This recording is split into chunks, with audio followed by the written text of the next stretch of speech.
दोस्तों, वीडियो को शुरू करने से पहले एक डिस्क्लेमर मैं आपको देना चाहूँगा कि वीडियो सिर्फ और सिर्फ एजुकेशनल पर्पस के लिए है। यहाँ पे इन्वेस्टमेंट एडवाइस आपको नहीं दी जाती है, तो वीडियो को देखना बट सीखने के हिसाब से। अब देखिए दोस्तों, आज के मार्केट पे आते हैं। मार्केट अभी के समय रोलर कोस्टर बना हुआ है, कभी अप्स कभी डाउन्स। तो आज के दिन मार्केट में हो चुकी है तेजी के साथ में क्लोजिंग। निफ्टी की बात करते हैं, 25,000 को क्रॉस कर चुका है पॉजिटिवली, 72 पॉइंट्स की तेजी, 0.29% का जंप आप इसमें नोट कर सकते हैं। निफ्टी बैंक को देखिए 400 पॉइंट्स की तेजी। निफ्टी मिड कैप की बात करें 400 पॉइंट्स की तेजी। स्मॉल कैप ने भी अच्छा परफॉर्म किया 0.72% के साथ में आप देख सकते हैं मैक्सिमम जो कंपनीज है उनके स्टॉक्स एडवांस में आके बंद हो चुके हैं, यानी तेजी में आके बंद हो चुके हैं। सेक्टर्स को भी देख लेते हैं, तो आज के दिन सरकारी बैंक्स ने अच्छा परफॉर्म किया। मेटल तेज था, finance bank, auto energy, FMCG, pharma, सब कुछ आज तेजी में होकर बंद हो चुका है। मीडिया आज गिरा क्योंकि अब मार्केट को ऐसा लगा कि टीआरपी इनकी कम हो सकती है क्योंकि एक सीज फायर हो चुका है। अब देखिए उसको लेकर भी कुछ बड़ी बड़ी अपडेट्स है जो मैं आपके साथ में शेयर करूंगा। साथ में कुछ कंपनीज है, स्टॉक्स हैं, उनके भी प्राइजेस काफी क्रैश हो चुके हैं, उसके ऊपर भी डिटेल में डिस्कशन होने वाला है। अब देखिए मैं आपको अपडेट देना चाहूंगा सबसे पहले कि मार्केट की जो ओपनिंग थी, एशियन मार्केट की जो ओपनिंग थी वो प्लस में हुई है। आप देख सकते हैं निकाई की ओपनिंग है 1.39% की तेजी के साथ में, और साथ में ये भी आप इंडेक्स नोट कर सकते हैं। और इसके पीछे का रीजन है कि ट्रंप ने अनाउंस किया कि ईरान और इसराइल अग्री कर चुके हैं सीज फायर के लिए, यानी जो भी अटैक चल रहा था दोनों कंट्रीज के बीच में वो रुक चुका है। यहां तक सुबह 5:50 की न्यूज है। साथ में अगर आप देखोगे गिफ्ट निफ्टी भी प्लस में खुला। आप देख सकते हैं यहाँ पे मेंशन कर रखा है 8:30 कि ईरान ने अनाउंस कर दिया है cease fire agreement with Israel. अच्छी न्यूज है, तो मार्केट ऐसी न्यूज को हमेशा पॉजिटिवली देखता है। और उसकी न्यूज के कारण हम बोल सकते हैं, मतलब इस तरह की जो न्यूज है इसके कारण हम बोल सकते हैं क्रूड ऑयल का जो प्राइस है 7% के साथ में क्रैश हुआ था। $70 प्रति बैरल तक ये पहुंच गया, और 7% का क्रैश मतलब समझ सकते हो आपकी मार्केट के अंदर कितनी अच्छी तेजी आने की संभावना बनी। अब ये न्यूज थी 8:50 के आसपास। तो मार्केट ने अच्छी तेजी के साथ में ओपनिंग दी क्योंकि तेलों के दाम गिर गए। आपको मैं कल भी बता चुका हूं, परसों भी समझा चुका हूं कि मार्केट का जो फोकस है वॉर के साथ में ऑयल के प्राइसेस के ऊपर है, क्योंकि ईरान के साथ में वॉर है। हरमुज का जो एक एक वे है, एक रास्ता है, उसको अगर ये ब्लॉक कर देते हैं तो काफी बड़ी दिक्कत हो सकती है। तो क्रूड के प्राइसेस इसी वजह से तेजी में थे, और अभी के समय सीज फायर की जैसे न्यूज आती है 7% के साथ में डिप के साथ में ये खुल जाते हैं। आगे चल के देखते हैं। अब देखिए दोस्तों, न्यूज ये आती है 1 बजे के आसपास की न्यूज, टाइम आप नोट करिए। इसराइल की जो मिलिट्री है वो रिपोर्ट करती है कि मिसाइल्स हमको मिली है जो फायर की है ईरान ने इसराइल पर। 1 बजे की न्यूज है। तो सीज फायर के बाद में ईरान ने इसराइल के ऊपर अटैक किया मिसाइल से। साथ में दोस्तों यहाँ पे प्रॉमिस इन्होंने कर दिया इसराइल की डिफेंस मिनिस्ट्री ने कि हम स्ट्रांगली रिएक्ट करने वाले हैं। अगर कोई भी सीज फायर को ब्रीच करता है तो हम काफी इंटेंस स्ट्राइक करेंगे तेहरान के ऊपर। अब जैसे ये न्यूज आती है ना 1 बजे के आसपास, मार्केट को एक झटका लगता है। यहाँ पे आप देखोगे तो 1:53 के आसपास ईरान ने बोला कि हमने तो ऐसा कुछ किया ही नहीं, नो अटैक। ठीक है, ये सब आप देख सकते हैं, न्यूज सब झूठी है, हमने कोई भी अटैक नहीं करा है सीज फायर के बाद में। अब जैसे न्यूज आती है 1:10 पर, आप देख सकते हैं यहाँ पे मार्केट को एक झटका लगता है और मार्केट नीचे जाके बंद होता है।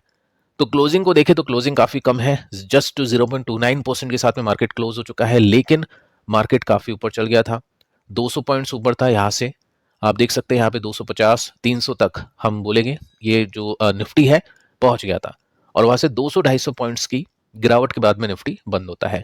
और न्यूज का टाइम आप देख सकते हैं और निफ्टी का रिएक्शन आप देख सकते हैं।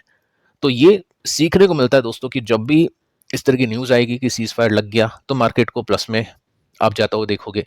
और जब ऐसी न्यूज आएगी ये सीज फायर के अंदर भी किसी ने अटैक कर दिया तो मार्केट को आप नीचे जाता हुआ देखोगे। तो ट्रेडर अभी इसके ऊपर बैट करेंगे। जो भी ट्रेडर लोग हैं जिनको ऐसा लग रहा है मार्केट के अंदर अभी चलो ठीक है अटैक हो चुका है, वापस से सीज फायर लगेगा, तो ये अप्स एंड डाउन्स के ऊपर प्ले करेंगे। अब देखिए दोस्तों, साथ में कुछ और भी न्यूज मैं आपको बताना चाहूंगा जिसके अंदर आप यहाँ पे नोट कर सकते हैं कि इराक ने भी बोल दिया कि मल्टीपल ड्रोन अटैक हुए थे हमारे ऊपर, इस वजह से हमने ये सब चीजें कर दी। साथ में आप देखोगे तो यहाँ पे आपको दिखाई देगा कि अभी तक सब कुछ कंट्रोल में है। 2 बजे की बात है, 4 बजे के आसपास ट्रंप ने बोला इसराइल को कि कुछ भी मत करना, बॉम्बिंग वगैरह मत कर देना, क्योंकि स्ट्राइक उन्होंने की है, सीज फायर उन्होंने तोड़ा है, तो अब कुछ मत कर देना। आप देख सकते हैं यहाँ पे काम डाउन होने की बात की है। और डी एस्केलेट करने की बात की है ट्रंप ने इस सिचुएशन को। अब बड़ी न्यूज़ दोस्तों आती है अभी जस्ट कुछ समय पहले, यानी 6 बजे के आसपास। आप यहाँ पे नोट कर सकते हैं कि इजराइल ने बोल दिया ट्रंप को कि कैंसिल करना अटैक को पॉसिबल नहीं है, क्योंकि हमको तो रेस्पॉन्स करना पड़ेगा। इंटरनेशनल ये लॉ है कि अगर कोई सीज फायर को तोड़ता है तो फिर आप रिटेलिएशन कर सकते हैं। तो ये ट्रंप को बोल दिया 5:02 के आसपास। इसके बाद में आप देखोगे तो 2 लाउड धमाके रिपोर्ट करने को मिलते हैं तेहरान में, जैसा कि वादा किया था इसराइल ने, और 5:11 के आसपास ये धमाका हो जाता है। साथ में आप देख सकते हैं इसराइल की मीडिया ने बोला कि सीज फायर किया था हम दोनों ने, लेकिन यहाँ पे चीजें खराब हो गई थी तो इस वजह से हमने अटैक कर दिया। आप ये नोट कर सकते हैं इसराइल की पीएम ने बोल दिया है कि स्ट्रॉन्ग अटैक हो चुका है तेहरान पर 3 बजे, उस उनके हिसाब से जो 3 बजे है उस टाइम पर। तो चीजें अभी बिगड़ चुकी है, वापस से खुश होने का मौका था ओपन मार्केट के अंदर जो हुए हैं, जिनके पैसे बने हैं, वेल एंड गुड। लेकिन अभी वापस आप देखोगे ना तो चीजें खराब होती हुई आपको देखने को मिल रही है। अब ये चीज हम सीख सकते हैं रशिया यूक्रेन से। रशिया यूक्रेन के अंदर आप बताइए कितनी बार सीज फायर हुआ था, काफी बार हुआ था। तो मार्केट जब तक बोर्ड नहीं होगा या जब तक सब चीजें प्राइस इन नहीं कर देगा, जब तक मार्केट के अंदर कोई नई तेजी की एक्सपेक्टेशन नहीं होगी। और ऐसा नहीं है कि रशिया यूक्रेन वॉर खत्म होने के बाद में मार्केट ने तेजी दिखाई। मार्केट जितनी भी डैमेज हो सकता है, जितना भी खराब चीज हो सकती है, जितनी भी कंपनी के नंबर्स खराब हो सकते हैं, वो सारी चीजें पहले प्राइस इन करेगा, एक लेवल पे पहुंचेगा, और उसके बाद में फिर ये वॉर कंटिन्यू भी चलेगी तो भी मार्केट अच्छा परफॉर्म कर देगा। ये हमको रशिया यूक्रेन वाली सिचुएशन से सीखने को मिला। अब काफी लोगों ने रशिया यूक्रेन वाली सिचुएशन को कन्वर्ट किया प्रॉफिट के अंदर, काफी लोगों ने वेट एंड वॉच किया होगा। तो वो डिपेंड करता है इन्वेस्टर्स के ऊपर कि कितनी यहाँ पे गिरावट हो सकती है, उनको क्या लगता है, उसके हिसाब से वो कैसे इन्वेस्टिंग करते हैं, कैसे अपना काम करते हैं। सो ओपन मार्केट के अंदर अगर आप देखोगे ना तो यहाँ पे आपको दिखाई देगा कि क्रूड ऑयल के प्राइसेस 3% के साथ में गिरे थे। और ईरान ने जो अटैक किया था यूएस बेस पर कतर में, वहां पे कोई भी मौत नहीं हुई, क्योंकि उन्होंने पहले इन्फॉर्म कर दिया था कि हम यहाँ पे अटैक करने वाले हैं। अगर यहाँ पे कुछ हो जाता तो डेफिनेटली यहाँ पे फिर वो जो सऊदी अरेबिया है, कतर है, यूएस है, वो डेफिनेटली ईरान के ऊपर नेगेटिवली अटैक करते हैं या अटैक कर देते हैं। साथ में अगर आप देखोगे ना तो यहाँ पे आपको दिखाई देगा ऑयल का प्राइस अभी 3% के साथ में नीचे है, खुला था 7%। लेकिन इनको भी पता है जो ऑयल के अंदर ट्रेड करते हैं कि चीजें अभी तक सही नहीं हुई है, ये एकदम से तेजी मंदी सब देखेंगे तो डेफिनेटली जैसे नीचे पहुंचा वैसे बाय कर लिया इन्वेस्टर्स ने, क्योंकि उनको पता है कि आगे चल के बढ़ भी सकता है अगर अटैक हो जाता है दोनों पार्टीज के बीच में दोबारा से। गोल्ड के प्राइसेस अगर आप देखोगे ना 2% के साथ में क्रैश हुए। अब गोल्ड गिरेगा जब मार्केट चलेगा, क्योंकि गोल्ड चली इसलिए रहा था कि मार्केट के अंदर काफी ज्यादा प्रॉब्लम्स थी, और ये सेफ एसेट्स होती है, इंस्ट्रूमेंट होते हैं इन्वेस्टर्स के लिए। साथ में दोस्तों आप देखोगे ना तो आज के दिन डिफेंस कंपनीज के स्टॉक्स टूटे हैं। देखो गोल्ड, डिफेंस, ये दो कैटेगरीज इन्वेस्टर्स के लिए भी काफी फेवरेबल थी मार्केट में जब ये सब सिचुएशन थी, वॉर वाली सिचुएशन थी। जैसे इनकी न्यूज आएगी ना कि ये सब चीजें खत्म हो रही है, ये जो स्टॉक्स है आपको गिरते हुए देखने को मिलेगा डिफेंस कंपनीज के, तो इसके लिए रेडी रहना है, क्योंकि वैल्यूएशन ऑलरेडी काफी स्ट्रेच हो चुकी है, इतने ऑर्डर्स इनको मिले नहीं है जितनी स्टॉक के प्राइसेस बढ़ चुके हैं। तो ट्रेडर खास रूप में इनको देखेंगे। अब देखो कंपनीज को देखते हैं, यहाँ पे गार्डन रीच की बात करेंगे, इसमें आप नोट कर सकते हैं 9% के साथ में क्रैश है। तो कितना स्टॉक चला था, अब जितना चला है, जैसे चला है वैसे गिरेगा भी, तो 8% का जो क्रैश है इसमें बहुत ही नॉर्मल है, क्योंकि देखते देखते डबल हो गया था स्टॉक। अगर आप देखोगे ना तो यहाँ पे आपको दिखाई देगा इसकी वैल्यूएशन पहले तो 70 की है, सेकंड आप देखोगे तो पिछले 6 महीनों में स्टॉक का प्राइस 104% के साथ में बढ़ चुका है। एक बॉटम आउट यहाँ पे हुआ था, उसके बाद में एक स्विंग पैटर्न बना, अभी ऑल टाइम हाई के आसपास है, कुछ भी गिरावट वहां पे नहीं है। तो ठीक है, ये बहुत ही नॉर्मल सी गिरावट है इस कंपनी के स्टॉक के लिए। अब यहाँ पे आप नोट कर सकते हैं गिरावट के पीछे का रीजन क्या है। काफी सारी कंपनीज स्टॉक गिरे हैं 6% तक, ये तो चलो ज्यादा गिरा है क्योंकि यहाँ पे जो सीज फायर है वो लग चुका था, उस वजह से ये रिएक्शन आया।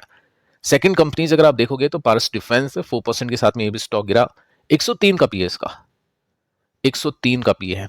अब देखो यहाँ पे काफी लोग होते हैं कंफ्यूज, टेक्निकल चार्ट को देख के भी काफी लोग कंफ्यूज होते हैं, तो वो भी मैं आपको सिखाऊंगा कि किस तरह से अपन चार्ट को देख सकते हैं। अब देखो यहाँ पे तो आपको सिंपल सी सिचुएशन दिखेगी, एक अच्छा स्विंग मिला, 18% तेज, वो स्टॉक 100% तेज। तो डिपेंड करता है कंपनी की वैल्यूएशन के ऊपर, कंपनी की सिचुएशन के ऊपर, कंपनी की ऑर्डर बुक के ऊपर। अब किसी को कोई कंपनी समझ में आती है तो वो उस कंपनी में इन्वेस्ट करेगा, किसी को नहीं समझ में आती कि चलो यार डिफेंस तो चलेगा, किसमें क्या करे, तो वो इंडेक्स में इन्वेस्ट कर देगा। कैसे करेगा आगे चल के उसको भी देखते हैं। आप देखो सिंपल चार्ट देखें तो आपको चार्ट कुछ ऐसा देखने को मिलेगा। अभी इसको हम टेक्निकल चार्ट के अंदर कन्वर्ट करें तो चार्ट आपको कुछ ऐसा देखने को मिलेगा। इसमें आपने कुछ लाइंस यहाँ पे देखी होगी, जैसे कि आप यहाँ पे देखोगे तो ये क्या है, रेसिस्टेंस है जो कि ब्रेक होता है। अब रेसिस्टेंस जब ब्रेक होता है और स्टॉक जब गिरता है तो प्रीवियस जो रेसिस्टेंस होता है वो सपोर्ट बन जाता है। तो ये जो रेसिस्टेंस था ये दोस्तों यहाँ पे बन चुका है सपोर्ट। अब बैक डेटा देखते हैं, जैसे यहाँ पे भी आप देखोगे ना तो ये क्या था, रेसिस्टेंस था।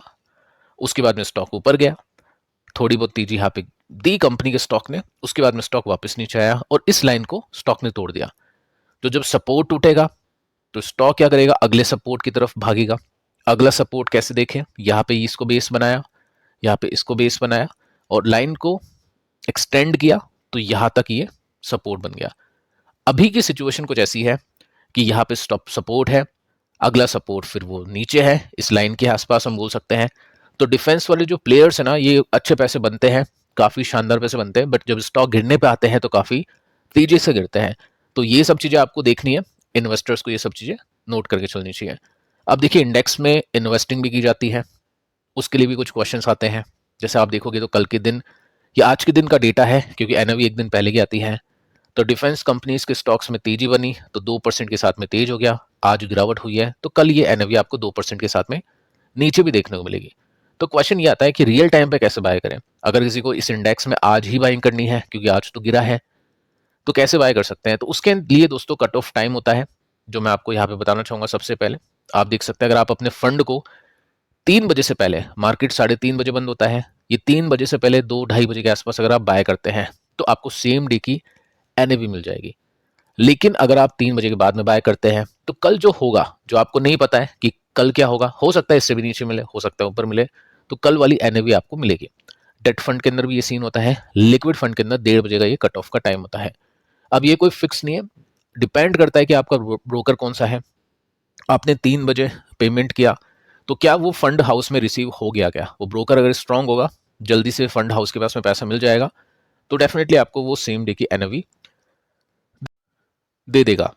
अब देखिए यहाँ पे क्या है, रिटर्न्स कैसे बने हैं। जैसे हमने एक कंपनी में देखा 100% पैसा बना और यहाँ पे 38% गिरावट से अगर हम इस तेजी को देखें ना तो ये इंडेक्स 100% ऊपर जा चुका है। यहाँ पे इसकी एनएवी 6 रुपीज़ की थी और ये 12 रुपीज़ के आसपास हो चुकी है। तो यहाँ पे भी पैसा बना है। तो जो भी इन्वेस्टर कंफ्यूज होते हैं वो इंडेक्स को लेते हैं, चाहे वो निफ्टी हो या फिर किसी सेक्टर का इंडेक्स हो, उसमें इन्वेस्टिंग कर लेते हैं। अब यहाँ पे टॉप 5 कंपनीज को देखें तो एचएल पहले नंबर 1 पे था, अब ये थोड़ा सा नीचे आ चुका है। बीईएल ऊपर है, सोलार, ये कंपनीज के नेम्स आप देख सकते हैं, दिग्गज जो बड़ी बड़ी कंपनीज है वो इसकी टॉप 5 होल्डिंग्स में आती है। अब देखिए दोस्तों आगे चलते हैं, एक कंपनी है जिसका स्टॉक आज काफी गिरा है और यहाँ पे जो कंपनी इसका नाम है केपीआईटी टेक। डिफेंस कंपनी इसको समझ में आ गया। इस कंपनी का कैसे मतलब स्टॉक गिर गया आज के दिन, इसको चेक करते हैं। 6% के साथ में क्रैश है, काफी बड़ी गिरावट आप इसमें नोट कर सकते हैं और गैप डाउन के साथ में खुला था ऐसे मार्केट में जहां पे मार्केट काफी स्ट्रांग है, तो कुछ खराब न्यूज होगी डेफिनेटली। और उसके बाद भी गिरता गिरता नीचे जाके इसने क्लोजिंग दी है। देखो वैल्यूएशन देखो, सबसे पहले 42 का इसका पी रेशियो है। वैल्यूएशन कैसे देखते हैं आपको आगे चल के बताऊंगा। चार्ट अगर आप देखोगे तो नॉर्मल चार्ट आपको इसमें देखने को मिलेगा कि स्टॉक अभी डाउन ट्रेंड में है। टेक्निकल चार्ट से भी हम सीखते हैं कि क्या सिचुएशन है। बाकी आप नोट कर सकते हैं कि स्टॉक 5% के साथ में गिरा क्योंकि अनसर्टेन एनवायरमेंट है। एनवायरमेंट मार्केट में नहीं, एनवायरमेंट है इस कंपनी के अंदर। स्लो डील की वार्निंग यहाँ पे कंपनी ने दी है। आगे चल के मैं आपको डिटेल में दिखा देता हूँ। आप देख सकते हैं कंपनी ने एक कंपनी का एक्विजिशन किया है जिसका नाम है केयर सॉफ्ट। 100% कर दिया इसका एक्विजिशन, ठीक है। तो इस कंपनी को कंप्लीटली ये कंपनी ओन करती है, केपीआईटी टेक अब इसको ओन करती है, अपने हिसाब से ये कंपनी इसको चलाएगी। आगे चल के दोस्तों हम देखते हैं तो यहाँ पे आपको दिखाई देगा कि कंपनी यहाँ पे थोड़ा सा कंसोलिडेशन एक्सपेक्ट कर रही है। कंट्रीब्यूशन रेवेन्यू का ओनली 4% होगा। डील तो अच्छी खासी हो गई, पैसे तो अच्छे खासे दे दिए, कमाई कितनी है, बिल्कुल कम। तो यहाँ पे इन्वेस्टर को ये चीज नहीं आई पसंद। साथ में अगर आप देखोगे ना तो लॉन्ग टर्म बेसिस में यहाँ पे केपीआईटी को क्या फायदा होगा, ट्रक्स के अंदर इसकी प्रेजेंस बढ़ेगी, ऑफ हाईवे सेगमेंट के अंदर इसकी प्रेजेंस को मजबूती मिलेगी।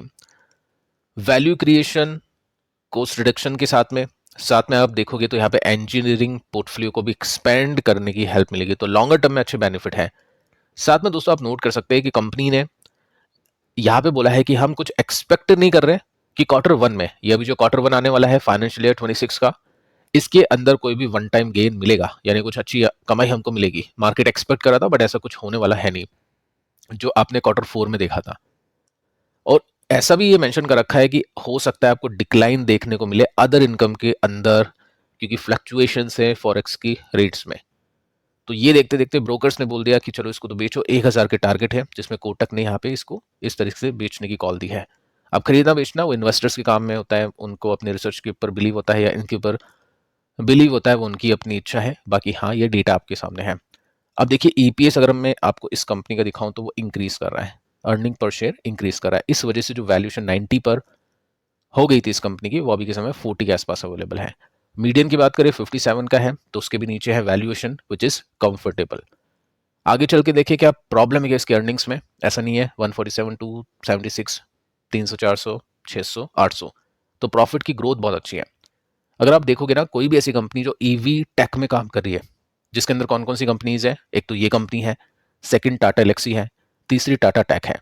तो इन दोनों कंपनीज के मुकाबले ये कंपनी ज़्यादा अच्छी है फंडामेंटली, अगर मैं इसकी ग्रोथ के हिसाब से बात करूँ या इसकी कंसिस्टेंसी के हिसाब से बात करूँ। साथ में अगर आप देखोगे तो यहाँ पे एफ ने बेचा है, ठीक है, तभी तो स्टॉक डाउन ट्रेंड में गया। 22 के बाद में होल्डिंग हर क्वार्टर में रिड्यूस होकर 17 हो चुकी है, लेकिन इसके अगेंस्ट में डीआईज ने अच्छी खासी बाइंग की है, विच इज़ वेरी गुड। आगे चल के देखते हैं नंबर्स इसके इस क्वार्टर में कैसे थे। नंबर्स अच्छे थे, 21% के साथ में ईपीएस इसका बीट हो चुका है। लेकिन बाजार को अब अगले क्वार्टर की थोड़ी सी चिंता है, और अगले से भी अगले क्वार्टर की कमेंट्री देखेंगे अपन इस क्वार्टर के अंदर, जो भी रिजल्ट आएंगे तो वो मार्केट थोड़ा सा देखने की कोशिश करेगा। बाकी कंपनी फाइनेंशियली और फंडामेंटली काफ़ी स्ट्रांग देखने को मिलती है।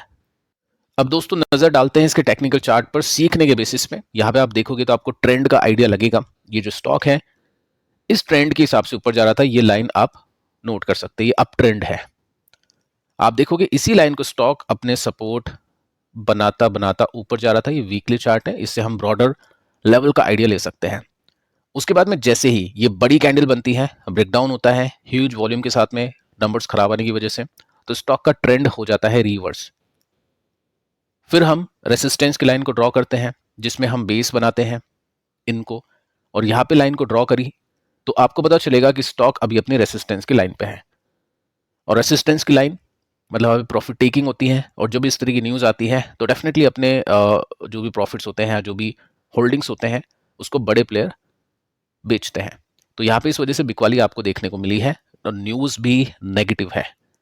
लेट्स सी दोस्तों नंबर्स कैसे आते हैं, क्या एक्सपेक्टेशंस बीट हो पाती है या फिर नहीं।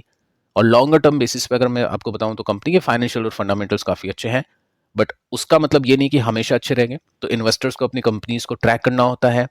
और ये जो वीडियो है किसी भी कंपनी को लेकर, किसी भी स्टॉक के लिए बाय सेल कॉल या टिप नहीं है। जस्ट मैं आपको सिखा रहा हूँ कि किस तरह से आप कंपनी की सिचुएशन के साथ में उसके टेक्निकल्स और फंडामेंटल्स का कॉम्बिनेशन बना के कंपनीज के ऊपर एनालिसिस कर सकते हैं। तो पिछले वीडियोस भी आप देख लेना, कल के दोनों वीडियोस काफ़ी इंपॉर्टेंट हैं। फिलहाल इस वीडियो में इतना ही, मिलते हैं अगली वीडियो में, तब तक के लिए बाय बाय।